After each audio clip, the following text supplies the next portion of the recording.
Hello বন্ধুরা, চলে আসলাম একটা নতুন ভিডিও নিয়ে। প্রচণ্ড গরম বাইরে, আমি তো রিক্সা করে স্টেশন যাচ্ছি, দেখতে পাচ্ছ কত ঘেমে গেছি।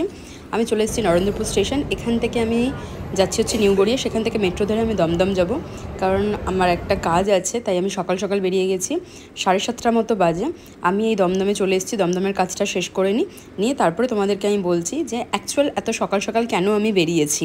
দমদমের কাজটা আমার কমপ্লিট হয়ে গেছে, তো আমি এখন স্টেশনে ওয়েট করছি যে একজন আসার কথা আছে, সে আসলে তারপরে আমি ট্রেন ধরে আরেক জায়গায় যেতে পারবো। দাঁড়িয়ে আছি তো দাঁড়িয়েই আছি, তার জন্য ওয়েট করেই যাচ্ছি, তার আর আসার নাম নেই। একটার পর একটা ট্রেন বেরিয়ে যাচ্ছে। এমনিতেই শিয়ালদা থেকে ট্রেনের প্রবলেম চলছে, আর আমি ভাবছি যে টাইমে ট্রেনগুলো বেরিয়ে যাচ্ছে একটা একটা করে, আমি যদি পরে না ট্রেন পাই। এই ভাবতে ভাবতে হঠাৎই ট্রেনের দিকে তাকিয়ে দেখি একটা বাঁদর এরকম বসে আছে। আমি বললাম বাঁদর কোথা থেকে এসেছে, তারপরে দেখি একটা আঙ্কেল ওই বাঁদরটাকে নিয়ে উঠেছে। আমি এখন যেখানে যাচ্ছি মানে আজকে একজনের বার্থডে আছে, তো সে জানে না আমি তার বাড়িতে যাচ্ছি, তো যাতে সারপ্রাইজ হয় সেই কারণেই আমি ওকে জানাইনি। যার বার্থডে আমি তাকে না জানাতে পারি, আমি তো তোমাদেরকে জানাতেই পারি। আসলে আজকে রূপালীর জন্মদিন, আমি রূপালীর বাড়ি কদম্বগাছিতেই যাচ্ছি। তো রূপালীর যে দিদি, তার আসার কথা ছিল, কিন্তু কাজের দরুন উনি আসতে পারবে না, সেই কারণে কেক কিনেছিল। সেই কেকটা আমাকে নিয়ে আসতে হবে, কিন্তু দিদি থাকে হচ্ছে কসবার ওদিকে, তো কেকটা আনা টাফ। তো একটা ছেলের হাত দিয়ে কেকটা পাঠিয়েছিল, সে এত লেট করেছে দিতে আসতে। তো এখন আমি কেকটা নিয়ে রূপালীর বাড়ির দিকেই যাচ্ছি। আমি রূপালীর বাড়ির কাছাকাছি চলে এসেছি। এর আগে 2 বছর আগে এসেছিলাম, আর এই এখন। তুমি ঘরে সানগ্লাস পরে বসে আছো? ভাঙা সানগ্লাসটা তুই জানতিস আমি আসবো? জানতিস না তো। বাড়িতে ঢুকে একটুখানি ফ্রেশ হয়ে নিলাম, নিয়ে পুচকেটার সাথে একটুখানি টাইম স্পেন্ড করলাম। তো যখনই গান চালাচ্ছে দেখছি ও নাচ করছে, আমি ওর জন্য ওকে এরকম ভিডিও করে দিয়েছি, দেখো কি মজা পাচ্ছে ও ওরকমভাবে নাচ করতে। গান চললেই নাচে ও। রূপালীর শরীরটা খারাপ ছিল, দাদারও শরীর খারাপ ছিল, তো আমি ভাবলাম কি রূপালীকে তাহলে হেল্প করে দিই, কারণ আমি কিছুক্ষণের জন্যই গেছি, আর ও যদি রান্না করতে ঢুকে যায় তাহলে ওর সাথে আর কথা বলাই হবে না, একটু গল্প করা হবে না। তো সেই কারণে আমি ওকে হেল্প করে দিচ্ছিলাম রান্না করে, আর ও পাশ থেকে এসে ভিডিও করছিল। বলছি মিক্সারে ওটা অন করবে। এই দিক দিয়ে নিলে ভালো আসছে, ওই দিক দিয়ে নিলে ইয়ে আসছে।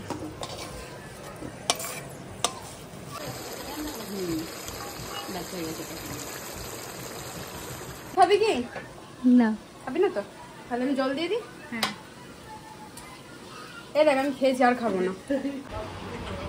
থালা এমন সাজিয়েছে মনে হচ্ছে আমার জন্মদিন। খাওয়া দাওয়ার পর্ব শেষ হয়ে গেছে, আমি এবার যাব বলে রেডি হয়ে নিয়েছি, জামা কাপড় পরে নিয়েছি, আর ওরাও রেডি হয়ে গেছে যাবে বলে। আর পুচকেটাকে আমি ডাকছি, আয় তোর ভিডিওটা দেখবি। আর ও ভিডিওটা যতবার আমি চালাচ্ছি ততবার ওইটাকে দেখে, গানটাকে দেখে দেখে নাচ করছে, ও খুব মজাও পাচ্ছিল। তো রূপালীও রেডি হয়ে গেছে, ও এখন কেকটা কাটবে বলছে, তো দেখা যাক কেক কাটা হয় কিনা, তারপর আমরা সবাই মিলে বেরাবো। কারণ হচ্ছে বললামই যে ট্রেনের এখন খুব গন্ডগোল হচ্ছে শিয়ালদার ওদিকে, তো একটু তাড়াতাড়ি বেরাবো ঠিক করেছি। সবাই রেডি হয়ে গেছে আমাকে স্টেশনে ছাড়তে যাবে বলে, আর এদিকে রূপালীর কেকটা কাটা হবে। কিন্তু কেকটা পুরো মেল্ট হয়ে গেছে, কারণ হচ্ছে যে দাদাটা দিতে এসেছিলো এত ভিড়ের মধ্যে নিয়ে এসেছি, কেকটার 12টা বেজে গেছে। আমি তো পুরো একটা সিটে বসিয়ে নিয়ে এসেছি, তো আমি বললাম থাক কেকটার এখন কাটিস না, কেকটা ফ্রিজের মধ্যেই থাক, ক্যান্ডেল আর টুপি আনা হবে, তখন কাটবি, কেটে আমাকে ভিডিও পাঠাবি। তো আমরা সবাই মিলে এবার রাস্তার দিকে এগাচ্ছি, স্টেশনের দিকে যাওয়া হচ্ছে। রূপালী তো বলছে যে আমাকে তো পুচকেটাকে কোলে করে তুলে নিয়ে যেতে হবে, ও কোল ছাড়া হাঁটতেই চায় না। বললাম চল না, হেঁটে হেঁটে যাবে। সত্যি কথা বলতে ও পুরো বাড়ি থেকে, ওর বাড়ি থেকে বেরিয়ে স্টেশন পর্যন্ত হেঁটে হেঁটে গেছে, কোলেই ওঠেনি। আর আমি আর পুচকাটা তো রাস্তার মধ্যে দৌড়াদৌড়ি করতে করতে যাচ্ছিলাম। তারপরে রূপালী আর আমি ওকে দোল দিলাম, ও খুব মজাও পাচ্ছিল। আর রূপালীকে যে দেখছো গ্রিন কুর্তিটা পরে আছে, এটা আমি ওর বার্থডেতে দিয়েছি, তোমরা বলো কিরকম লাগছে ওকে পরে।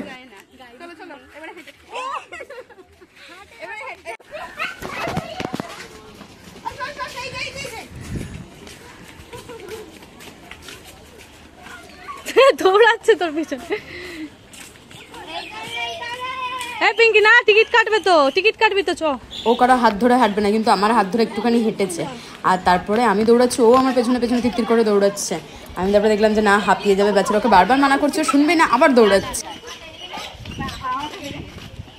তুই দৌড়ে দৌড়ে পৌঁছে যাবি।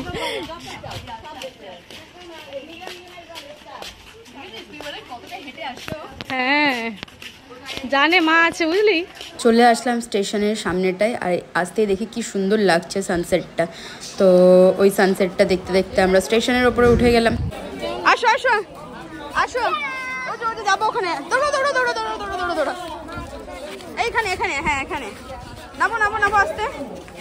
আমরা এখানে চলে আসলাম হচ্ছে টিকিট কাউন্টারে টিকিট কাটবো বলে। আর টিকিট কাউন্টারের নিচেই দেখছি এদের এখানে বাজার বসে। আর পুচকেটা তো নিজের মতো চলেই যাচ্ছে কোথায় কোথায়, ওর পেছনে দৌড়ে দৌড়ে পারা যাচ্ছে না। তারপরে ওকে ধরে নিয়ে আসলাম, টিকিটটা নিয়ে তারপর আমরা চলে গেলাম হচ্ছে স্টেশনের দিকে। এই যে ছোটোটার সাথে এরকমভাবে কোনোদিনই টাইম স্পেন্ড করা হয়নি। এর আগেও আমরা ঘুরতে গেছি একসাথে, প্রিন্সেপ ঘাট তোমরা ভিডিওতে দেখেছো। আর এই প্রথমবার ওর সাথে এরকমভাবে টাইম স্পেন্ড করা হচ্ছে, বেশ ভালো লাগছে। ও হয়তো বড় হয়ে দেখবে, এই ছোট্ট ছোট্ট পায়ে হাঁটছি ভিডিও। আর আমরা ওভারব্রিজের ওপর দিয়েই যাচ্ছিলাম, ওপরটায় এত ভালো হাওয়া দিচ্ছে। আমি বলছি রূপালি তোর বাড়িটাই ওভারব্রিজের ওপরেই হলে ভালো হতো।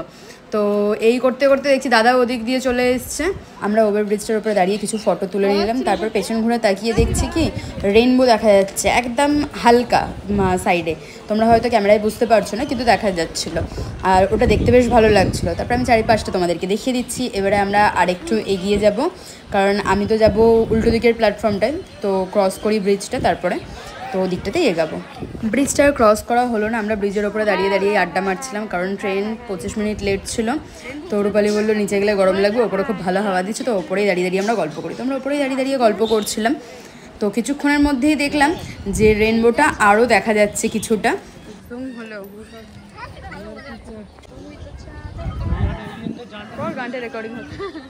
আমরা এবার ওভারব্রিজ থেকে নেমে প্ল্যাটফর্মের দিকে হাঁটতে শুরু করেছি, কারণ হচ্ছে আমি তো লেডিসে উঠবো, তো লেডিসটা একদম ওই মাথায়। তো আমি হেঁটে হেঁটে ওইদিকেই যাচ্ছি, ওরাও যাচ্ছে আমার সাথে সাথে। আইফোনের কামাল, তাই না? তুই কি লোককে আমাদের মানে প্ল্যাটফর্ম দেখে দিবি নাকি? হ্যাঁ, এদিকে এদিকে এদিকে এদিকে আসো, এদিকে মনে হচ্ছে এরকম মুছে দিয়েছে। দেখ না এইখানটায় দেখা, দেখ মাঝখানটা কালারটা পুরো মনে হচ্ছে মুছে দেয়। কটা বাজে পিঙ্কি? কেমন লাগলো আদি জন্মদিন এত খাটাখাটনি করে আমাদের বাড়িতে? লোকে ঘুরতে আসে, তোর বার্থডে গিফট। লোকে ঘুরতে, হ্যাঁ এটা তো গিফট, তো এইটাও তাই। লোকে যেটা ঘুরতে আসে, পিঙ্কি আমাদের বাড়িতে এসে অনেক খাটাখাটনি। যে চিকেনটাও আমার সত্যি খুব দারুণ লেগেছে। একদম দা খায় না তো, এটাই প্রবলেম হয়ে গেছে। হ্যাঁ কিন্তু খুব ভালো লেগেছে, মানে অন্যরকম, এত আদা রসুন কম দিয়ে দিয়ে।